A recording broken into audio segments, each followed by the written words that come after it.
Troška na sam nije uključeno.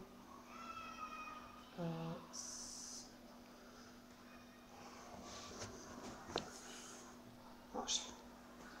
Čuvaj se neželjenih poruka sa interneta, Gmaila i Facebooka. Nemoj dugo igrati igrice, posjećuj češće prijatelje i frendice. U online nedelji budi pristojan i ne samo tada, nek to bude i svaki dan. Moja razredna zna što je za nas najbolje, zato u predmetu koristi nove tehnologije. Dragi ministre, načinite za nas presedan pa da informatika bude predmet obavezan. Pravimo filmove, tekstove, animacije, Kahoot kvizove i druge atrakcije.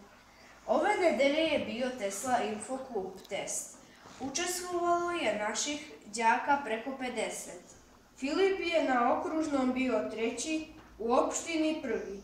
Izgleda da mu programiranje u krvi. Informatika je predmet koji obožavam. Šteta što nije u rasporedu svaki dan. Moto naše online nedelje je Ostavimo telefone, zagrlimo prijatelje.